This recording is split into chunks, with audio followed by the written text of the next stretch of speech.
삭개오가 서서 주께 여짜오되 주여 보시옵소서 내 소유의 절반을 가난한 자들에게 주겠사오며 만일 누구의 것을 속여 빼앗은 일이 있으면 내 갑절이나 갚겠나이다.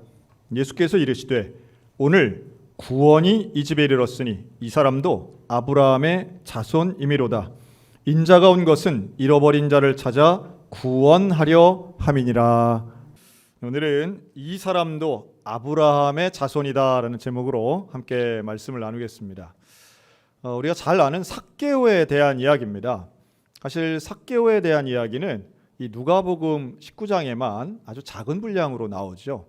그런데 삭개오는 우리에게 참 큰 인상적인 사람입니다. 다른 사람 인물들과는 달리 삭개오는 그림을 안 봐도 뭔가 외모가 떠오르는 사람이죠. 성경은 그를 세 가지 특징으로 규정하는데요. 첫째는 키가 작은 사람, 둘째는 부자, 세 번째는 세리장. 그래서 외모에 대한 특징, 직업에 대한 특징으로 그를 규정하고 있습니다. 사실 오늘날의 시각으로 본다면 외모나 직업, 부의 소유를 가지고 사람을 평가하는 건 상당히 차별적 요소가 있다, 이렇게 볼 수 있는 거예요. 하지만 사람들은 그런 거에 민감하죠. 그리고 이 삭개오가 우리에게 큰 인상을 주는 건 바로 나무 위에 올라갔기 때문입니다. 작은 키 때문에 군중 속에 계시는 예수님을 볼 수가 없어서 나무 위로 올라가죠. 이게 몇 년 전까지는 뽕나무였는데 지금은 돌무화과 나무라고 나옵니다. 그러니까 이제 개역 성경까지는 우리가 뽕나무. 그러니까 헷갈리죠. 어릴 땐 뽕나무였는데 나무가 바뀌었네. 이게 왜 돌무화과 나무가 됐느냐 하면 여리고에는 뽕나무가 없었기 때문입니다. 그럼 왜 그땐 뽕나무라고 했느냐? 그 나무하고 가장 근사하게 비슷하게 생긴 나무가 중국에서 이제 뽕나무였기 때문에 번역하는 과정에서 이해를 돕기 위해서 없는 나무를 얘기하기는 참 힘들잖아요. 이렇게 비슷하게 생긴 나무다 하는 차원에서 뽕나무가 거론된 거고요. 그럼 성경이 거짓말인가? 이게 무슨 나무면 어떻겠습니까? 이게 무슨 나무였는지는 그렇게 중요하지 않죠. 그리고 여리고에 가보면 지금도 여리고가 있고요. 이 삭개오가 올라갔다는 나무가 있는데요. 얼마나 큰지 몰라요. 저걸 어떻게 올라갔지? 근데 그거는 수천 년 전 일이니까 그때는 훨씬 작았겠고 또 그 나무가 아닐 수도 있습니다. 다른 나무였을 수도 있겠죠. 그런데 어쨌든 나무에 올라갔다는 이것 때문에 삭개오는 아주 적극적이고 열심 있는 사람, 그리고 속히 내려오라 하는 예수님 말씀에 즉각 순종한 사람, 그리고 예수님을 모셔가서 대접을 하고 그의 재산을 절반이나 가난한 사람에게 주고 또 개역성경에 토색한 거라고 나오죠. 남의 걸 빼앗았으면 4배나 갚겠다고 한 확실한 변화를 보여준 위대한 인물로 우리는 기억하고 있습니다. 그런데 여기에 이제 질문할 수 있는 부분이 좀 있어요. 사실 삭개오는 그 예수님을 만나서 아주 특별한 경험을 한 건 분명한데 좀 곱씹어 보아야 될 부분이 있죠. 예수님 명확히 말씀합니다. 이 집에 오늘 구원이 임하였다. 그러니까 삭개오가 구원받은 건 명확한데 이 삭개오가 구원받을 때 두 가지를 얘기하거든요. 하나는 내 재산의 절반을 가난한 사람에게 주겠습니다. 여러분, 이건 훌륭한 일입니까? 아닙니까? 훌륭한 일이죠. 이 훌륭한 일들 많이 해보시기 바랍니다. 많이 해보시기 바랍니다. 단언하건대 이 훌륭한 일을 해보신 분 거의 안 계실 거라고 저는 확신하고 있습니다. 자, 절반을 준다. 여러분, 이게 무슨 의미일까요? 이게 왜 특별하냐 하면 이것은 복음서에서 이런 사람이 없어요. 이런 일을 한 사람이 나오질 않아요. 또 하나가 있습니다. 남의 것을 빼앗았으면 몇 배로 갚는데요? 4배로 갚는답니다. 이거는 어떨까요? 이거는 훌륭한 일인가요? 아닌가요?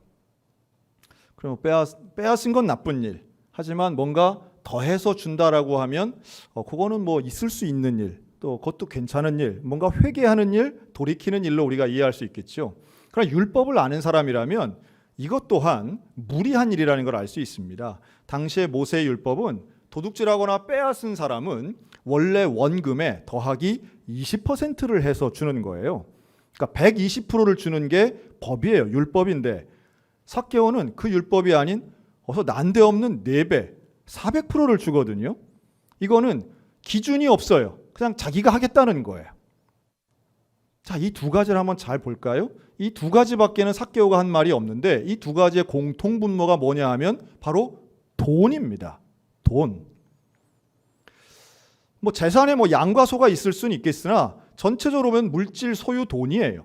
그 돈의 절반을, 자기가 갖고 있는 절반을 가난한 사람들에게 주겠다.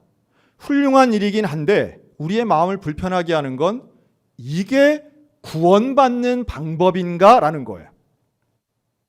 우리가 생각할 때 구원이라고 하면 예수님 앞에 무릎 꿇고 나의 죄를 회개하고 눈물도 좀 흘리고 다시는 죄를 안 짓겠습니다 하고 예수님을 따라가면 우리가 마음이 좀 편하게 받아들이겠는데, 삭개오가 한 일은 훌륭한 일 같긴 하지만 이걸 구원과 연결시키기는 이게 불편한 부분이 있는 거죠.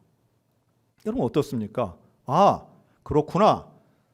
가난한 사람들 나누어주는 기부를 많이 하면 구원받는구나. 아, 일단 뺏어가지고 남의 거 뺏고 4배로 갚아주면 이게 구원이 되는구나 라고 생각하면 이건 명백히 잘못 오해하는 것이라는 것 정도는 우리가 알고 있습니다. 그런데 왜 예수님은 이 바로 돈의 부분, 이렇게 돈을 나누어주고 그것도 전례가 없는 일을, 누구도 하지 않는 일을 가지고 구원과 연결시키며 말씀하고 있는가? 이게 오늘의 주제입니다. 저는 여기서 두 가지 핵심 사항을 가지고 좀 말씀드릴 텐데요. 첫째는 왜 예수님은 삭개오를 선택하셨을까라는 거예요. 여리고는 큰 도시예요. 여기에 사람들이 많았습니다. 예수님 구경하려고 많았어요. 근데 그 중에 예수님은 삭개오를 선택하여 부르십니다. 물론 여기에는 나무에 올라갔으니까요. 그럴 수 있겠죠.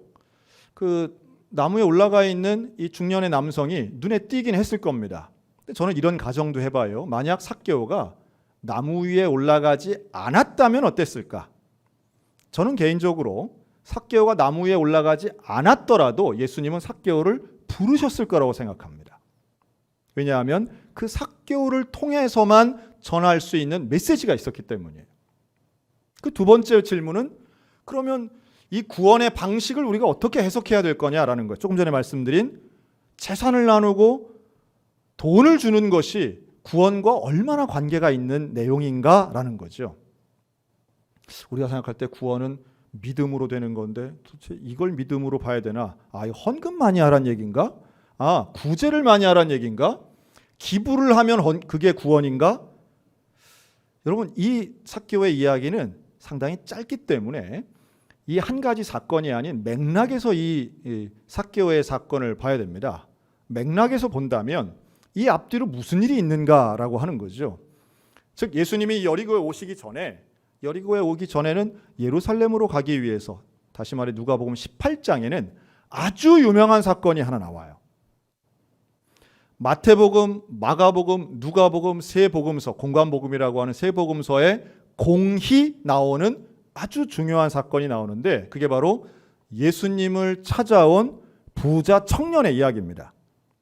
조금씩 다른데요. 마태복음에서는 부자 청년으로 나오고 마가복음에서는 한 사람으로 나오고 누가복음에서는 부자면서 관리라고 나옵니다. 근데 내용은 똑같아요. 똑같은 내용이 나오는데 질문을 하죠. 선생이요, 내가 무엇을 해야 영생을 얻겠습니까? 이렇게 질문을 합니다. 우리는 이제 부자 청년 이렇게 이제 쉽게 이야기하는데 누가복음 18장에서는 명확하게 부자면서 관리라고 나와요. 관리, 공무원이죠. 이 사람은 나이도 젊은데 게다가 관직에 있어요. 출세한 거죠. 젊고 출세하고, 그리고 이 사람이 영생에 대해 질문했을 때 예수님이 계명을 말씀합니다. 되게 10계명 내용을 거론하시면서 계명을 지켜라. 그랬더니 이 사람이 그러한 계명들은 내가 어릴 때부터 다 지켰습니다. 이렇게 말해요. 여러분, 이 말이 무슨 의미냐 하면 계명을 어릴 때부터 잘 지켰습니다. 그것은 신앙이 좋다는 걸 넘어서서 어릴 때부터 공부 잘하고 모범생이고 뛰어난 사람이란 뜻이에요. 왜냐하면 유대인들에게 있어서의 율법은 마치 조선시대 선비가 공부하는 것 같은 겁니다. 그래서 율법에 대해 잘 지키고 잘 알고 또 난 다 지켰다라고 하는 말이 거짓말이 아닌 이상 이 부자 관리는 어릴 때부터 소위 말하는 엘리트였던 거예요. 그런데 자, 공부도 잘하지요? 나이도 젊지요? 그런데 부자예요. 게다가 관리예요.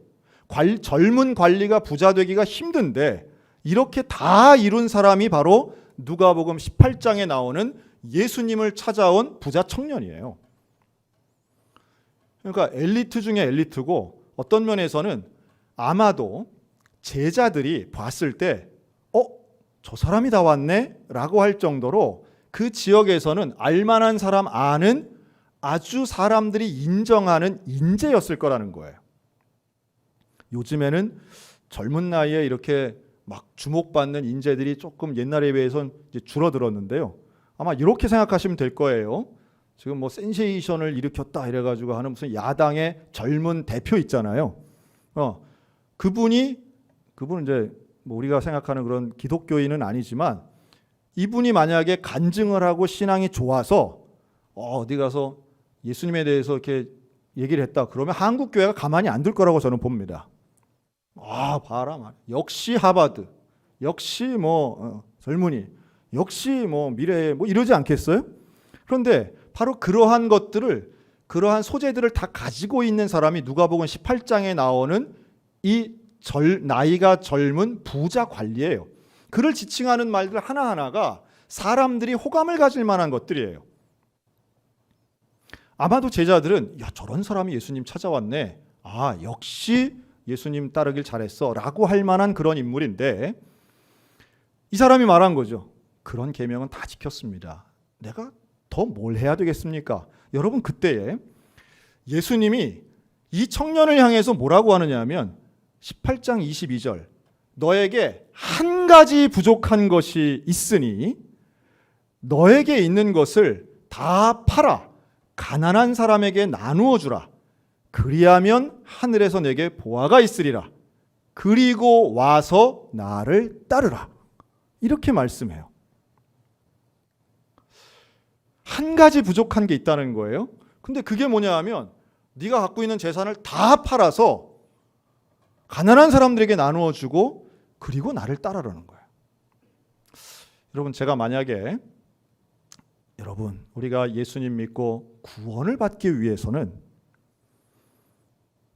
오늘 돌아가서 여러분들의 저금 통장, 25년 만에 마련한 아파트, 펀드, 주식, 코인, 애들 이름으로 된 보험, 연금 다 깨서 다 가난한 사람들 나눠주고 다음 주에 오셔야 구원받습니다. 이러면 다음 주에 몇 명 올까요?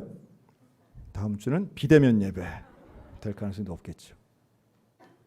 여러분, 이 말을 우리가 잘 봐야 됩니다. 왜 예수님은 이 부자 관리에게 이런 말씀을 하셨을까? 이게 왜 특별하냐 하면 성경 전체를 통틀어서 예수님이 이걸 요구하신 사람이 이 사람밖에 없는 거예요. 다른 사람에겐 이런 걸 요구하지 않으셨어요. 하다못해 제자들까지도, 우리가 생각할 때 제자들은 그물과 배를 버려두고 예수님을 따랐기 때문에 마치 자기 재산이 다 없는 것처럼 생각하지만, 여러분, 제자들은 배를 팔아서 가난한 사람 나눠주고 따랐습니까? 아니면 자기 것 그냥 그대로 두고 다 따른 거예요? 나눠준 사람은 없어요. 예수님을 즉각 따르긴 했지만 자기 재산을, 돈을 벌 수 있는 기회는 내려놓았을지 몰라도 자기의 재산을 다 팔고 따라온 사람들이 아니에요. 성경에는, 특별히 복음서에는 예수님에게 특별한 헌신을 한 사람들이 있습니다. 예를 들면 향유 옥합을 깬 여인이라든가 오병이어의 시작점이 된 도시락을 바친 어린이라든가 때로는 생활비 전체를 바친 두 렙돈의 과부라든가 특별한 헌신들이 있습니다. 그러나 그것은 전 재산을 바친 것과는 차원이 다른 얘기예요. 우리는 이 부분을 예수님이 왜 이 사람한테는 전 재산을 바치라고 했을까? 여러분, 전 재산 얘기가 나오는데도 우리가 졸음이 오면 되겠습니까? 이게 워낙 더워가지고 지금 뭐 더워서 집에서 밤에 잠을 못 자가지고 그렇더라고요. 밤에 잠을 못 자니까 이렇게 에어컨이 탁 잘 나오면 딱 마스크까지 끼고 잘 준비가 다 돼 있죠. 참 안타까운 건 마스크가 눈을 가리면 훨씬 편하겠는데 딴 건 다 가리고 눈은 안 이렇게 딱 있으니까 참 희한해요. 떠드는 건 내가 못 잡아내겠는데 조는 건 너무 잘 잡아내겠어요. 딱 두 분이 희한하게 그 왼쪽 오른쪽에 한 분씩 계시네. 그분이 지금 두리번거리면서 잡으려고 하시네. 신기하네요. 신기해. 어쨌든 전 재산을 바치라고 하는 이야기는요, 예수님이 하신 적이 없는 얘기예요. 그리고 이것은 가능한 이야기가 아닌 거예요. 또 하나, 이건 또한 꼭 필요한 이야기도 아니죠. 이게 만약에 필요한 거라면 모두에게 요구하셨어야 됩니다. 그러나 그렇지 않았어요. 삭개오한테도 야, 왜 절반이야? 전 재산을 내야지. 이러지 않겠어요? 그러나 예수님은 절반을 바친 삭개오에게는 구원이 임했다고 말하고요. 이 부자 관리한테는 전 재산을 네가 나누어 주어야만, 없애야만 너는 구원받는다라고 하는 이상한 모순돼 보이는 논리를 펼친단 말이죠. 왜 그러셨을까요? 여러분, 돈의 이야기는 누구에게나 중요합니다. 여러분, 돈은요, 우리가 충분히 예상할 수 있습니다. 여러분, 부자들은 돈이 안 아까울까요? 절대 그렇지 않아요. 이번에 대한민국 정부가 부자의 기준을 명확하게 세워주신 것 같아요. 그래서 상위 20%와 하위 80%가 어디선인지 정확하게 이번에 딱 잘라주셔가지고 보니까 4인 가족 기준에 상위 20%는 월소득 876만 원이어야 외벌이를 기준으로요. 그러면 이게 하위 80%가 되더라고요. 이게 이제 소위 말하는 재난지원금, 상생지원금의 기준이 되는데 깜짝 놀랐습니다. 그렇구나. 우리는 다 80%에 해당되는 다수구나. 이렇게 이제 마음의 안정감을 갖는 거죠. 그렇구나. 그리고 사람들이 생각보다 상위 20%가 참 많이 버시는구나 하는 생각도 갖게 되고요. 배 아프다는 얘기는 절대 아닙니다. 저는 오히려 이번에 25만 원씩 그 상생지원금이 나온다는 걸 생각만 해도 가슴이 뛰고 기대가 된다. 그 정도 하고 있습니다. 하여튼 돈은 누구에게나 중요하고요. 또 갖고 싶고요. 또 필요하다면 더 많을수록 좋아하는 건 너무 당연한 이야기입니다. 돈을 버리고 싶은 사람, 돈을 포기하고 싶은 사람은 사실 없습니다. 그렇다면 예수님이 하시고자 하는 메시지가 무엇인가? 먼저 이 부자 관리를 먼저 살펴봅니다. 이 사람은 영생에 관심이 있었어요. 영생은 구원입니다. 여러분, 구원은 어떻게 이루어지나요? 구원받기 위해서는 죄의 문제가 해결돼야 됩니다. 죄 용서받아야 구원받는 거예요. 죄를 용서받는 건 오직 하나님밖에 없는 거죠. 예수 그리스도를 믿는 것 외에는 구원받을 수 없어요. 그런데 죄사함을 받기 위해서는 자기가 죄인인 걸 인정해야 돼요. 내가 죄인인 걸 인정해야 돼요. 그런데 죄인인 걸 인정하려면 내 안에 있는 죄성, 의로움이 아닌 죄성을 인정해야 되는데 부자 관리를 잘 보시면 이 청년은 본인에 대해서 의롭다고 말하고 있습니다. 왜 의롭다고 말하느냐? 계명을 다 지켰기 때문이에요. 당시 유대인들에게 있어서의 죄인의 개념은 계명을 안 지킨 사람 죄인, 계명을 지킨 사람 의인이었어요. 그러니까 당연히 계명을 모르는 이방인은 다 죄인인 거예요. 계명을 알아도 안 지키는 사람, 유대인 중에 계명을 알아도 안 지키는 사람, 그가 누구예요? 그게 삭개오인 거예요. 삭개오는 죄인인 거예요. 그러나 계명을 잘 알고 어릴 때부터 지켰고 나는 지금도 지키고 있으니 절기를 지키고 있고 안식을 지키고 있고 나는 모든 계명을 전문적으로 알고 지키고 있으니 나는 의인이에요. 부자 관리의 논리는 바로 내가 의인이라는 거예요. 내가 의인이기 때문에 나는 당연히 구원받고 영생에 누릴 만한 자격이 있다라고 하는 게 부자 관리의 이야기인 거예요. 그래서 예수님 말씀하시는 거예요. 한 가지가 부족하다. 사실은 한 가지 부족한 게 아니라 전혀 없는 거예요. 이 사람은 지금 구원받을 조건이 없는데 모든 게 100% 있다고 생각하는 사람이니 예수님은 이 사람을 다르게 대하는 거예요. 그러면서 절대로 이루어질 수 없는 것 같은 조건을 거시는 거예요. 너의 전 재산. 여러분, 이 말이 사람들에게 어떻게 들렸는가는 제자들이 그 다음 하는 대사를 보면 잘 알 수 있습니다. 이 청년이요, 재산이 많아 근심하니라 그러거든요. 마태복음, 마가복음에선 근심하여 떠나가니라 그래요. 그런데 그가 떠나간 이후에 제자들이 뭐라고 말하느냐 하면, 선생이요, 사람이 그러면 누가 구원을 얻을 수 있나이까? 이렇게 질문해요. 예수님 말씀대로라면 구원 얻을 사람이 누가 있습니까? 도대체 전 재산을 바치라니요, 나누라니요, 가난한 사람 주라니요, 그럴 수 있는 사람이 누가 있습니까? 불가능합니다. 그때 예수님이 18장 27절 한번 따라하시기 바랍니다.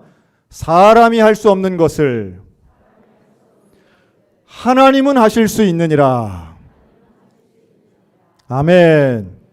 여러분, 이 말씀은 사람은 돈을 못 나눠주는데 하나님이 하실 수 있나? 여러분, 이 말씀은 구원에 대한 말씀이에요. 사람은 스스로 노력해서 구원받을 수 없으나 하나님은 구원하실 수 있다는 말씀이에요.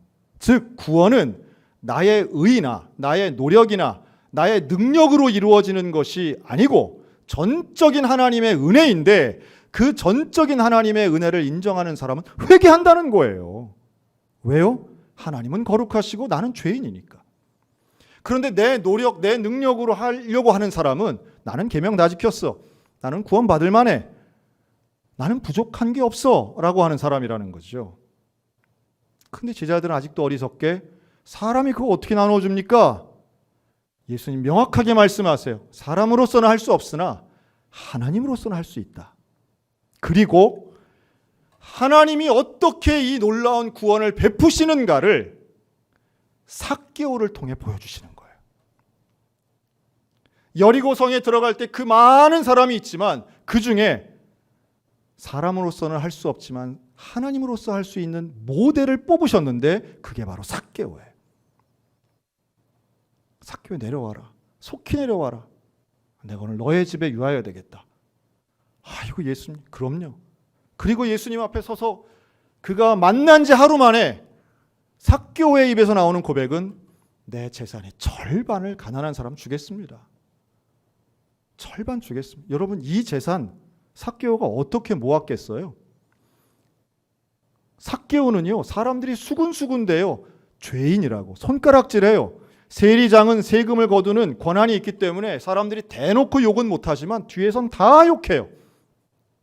왜 세리장이 욕을 먹느냐 하면 유대인들에게는 이방인에게 세금 바치는 것에 대한 부정적인 마음이 있었어요. 하나님께만 제물을 드려야지 어떻게 저 로마 사람에게 주는가? 그러나 힘의 논리에 의해서 할 수 없이 주고 있는 거예요. 그렇기 때문에 바리새인들은 예수님에게 가이사에게 세금 바치는 게 옳습니까 그릅니까? 라고 하는 질문을 한 이유는 세금은 힘의 논리지만 신앙의 논리에서는 받아들일 수 없기 때문에 예수님 곤란했던 질문이라는 거죠. 근데 그 일을 하고 있던 삭개오예요. 그러니 유대인들은 야, 저건 유대인도 아니야, 저건 하나님 믿는 사람 아니야, 저건 계명 지키는 사람 아니야, 저건 죄인이야. 그런 소리 들으며 모은 재산이에요. 그런 비아냥거리를 들으면서 이루어낸 지금의 위치예요. 그랬던 삭개오가 나 재산의 절반을 나누어 주겠습니다. 여러분, 예수님이 그러라고 말한 것도 아니에요. 그런데 삭개오가 이렇게 말하는 이유가 뭘까요? 남의 거 빼앗았으면 4배로 갚겠습니다. 여러분, 이거 참 너무도 놀라운 이야기인데 뭐냐 하면 스스로 누구 걸 빼앗았다는 걸 고백하는 거예요. 이 두 가지의 이야기는 사실은 근본은 하나예요. 삭개오가 지금까지 내가 살아오던 방식을 바꾸겠습니다라는 거예요. 지금까지는 내가 돈 따랐고 돈을 모으는 것이 인생의 최고 목적이었고 어떤 수단과 방법을 가리지 않아도 뺏어서라도 내 거 만들었는데 힘이 있으니까 그게 가능해서 나는 했는데, 그러나 이제는 예수님을 만나고는 나는 그렇게 살지 않겠습니다라는 거예요. 왜 그렇게 살지 않느냐? 그게 하나님이 원하시는 게 아니라고 깨달았기 때문이에요. 소위 말해 죄를 죄로 여기는, 스스로를 죄인이라 인정하고 내가 살아왔던 길을 부정하고 뒤집는 변화가 삭개오에게 일어난 거예요. 여러분, 구원받은 사람은 반드시 두 가지가 있어야 되는데, 내 죄에 대한 해결이 있어야 하고 인생의 삶에 대한 변화가 있어야 되는 거예요.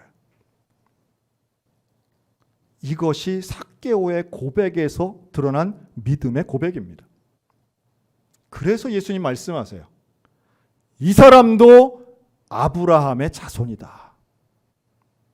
너희가 죄인이라고 수군대고 저 사람은 구원 못 받을 거라고 평가할지 몰라도, 너희들 중에는 나는 어려서부터 다 율법 지키고 나는 삭개오와 다르니까 구원받을 거라 생각할지 모르지만 이 사람이 바로 아브라함의 자손이다.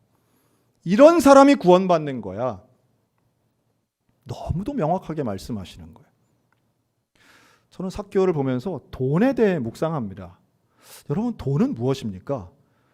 돈은 참 중요해요. 세상은 돈의 원리로 돌아갑니다. 그러나 구원은 믿음의 원리로 돌아가는 거예요. 돈은 선한 것도 악한 것도 아닙니다. 소위 말하는 가치 중립적인 존재입니다. 그래서 하나님은 복을 주실 때 100배의 결실의 복을 주시는, 소위 말해 물질의 복도 주시지만, 돈은 일만하게 뿌리라는 말씀도 가치 있는 게 성경의 말씀이에요.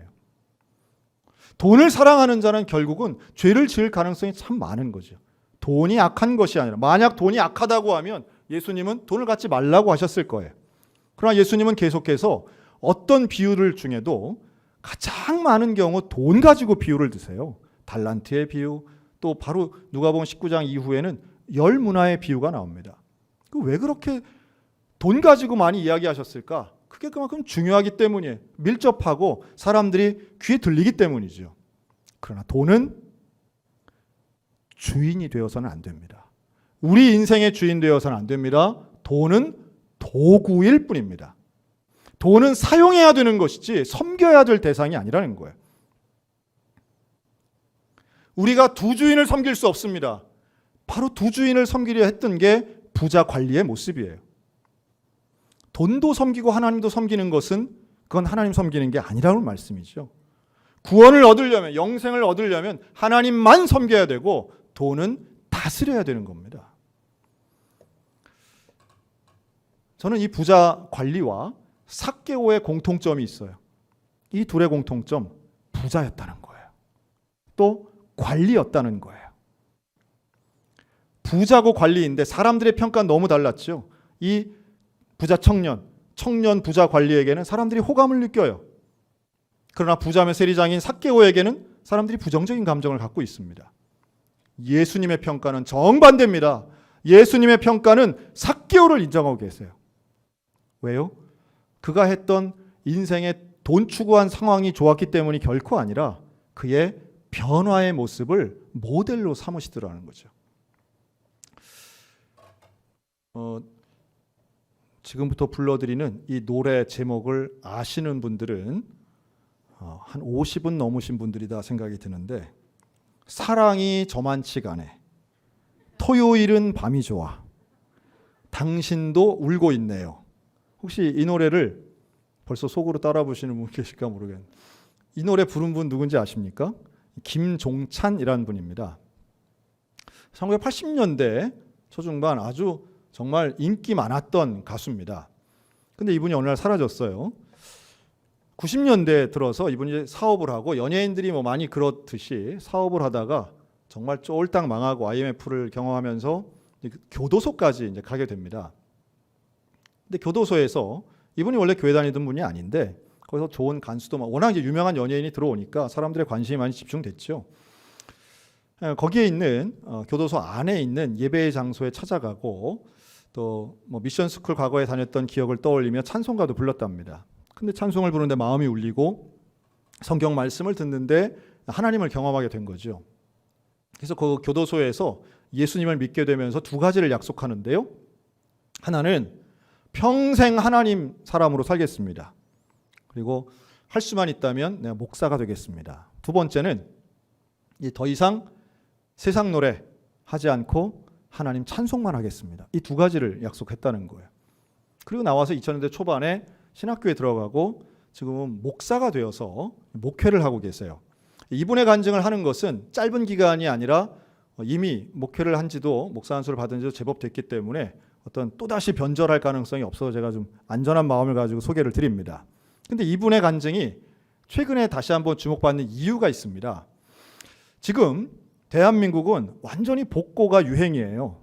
그래서 아무리 젊은 친구들이 나와도 80년대, 90년대 노래를 근사하게 리메이크하는 게 아주 유행처럼 돼 있습니다. 뭐 예를 들면 불후의 명곡 뭐 이런 코너에는 그런 거 항상 나오잖아요. 이렇게 히트곡이 많은 김종찬 목사님에게 온갖 방송국의 러브콜이 이어지고 있습니다. 이름만 들어도 아는 이러한 제목들, 이거 임영웅이가 부르면 얼마나 멋있겠어요. 근데 부를 수가 없는 거예요. 왜냐하면 원곡 가수가 방송에 나오질 않으니까.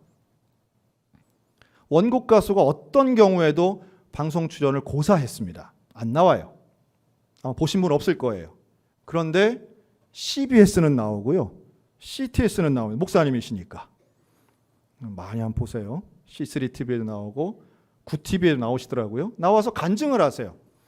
그런데 뭐라고 하느냐면 그 패널들이 목사님 좀 공중파에도 좀 나와주세요. 나와서 토요일은 밤이 좋아. 얼마나 좋아요. 토요일은 왜 밤이 좋아요? 내일이 주일이니까. 그래서 좋은 거예요.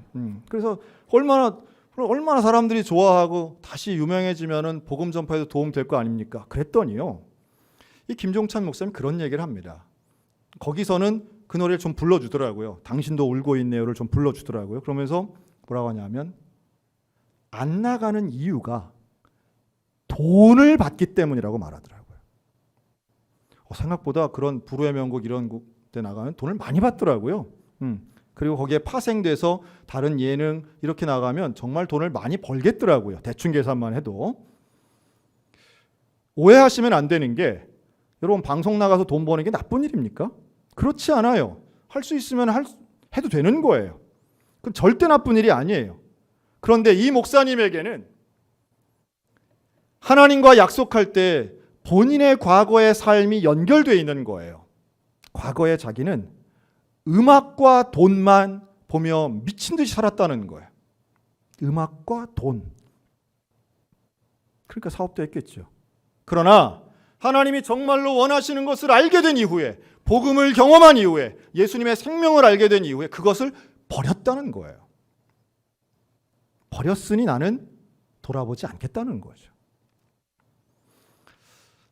그분께만 해당되는 이야기일지 몰라요. 하지만 분명한 건 이겁니다. 여러분, 우리 하나님은 돈보다 중요한 분이세요.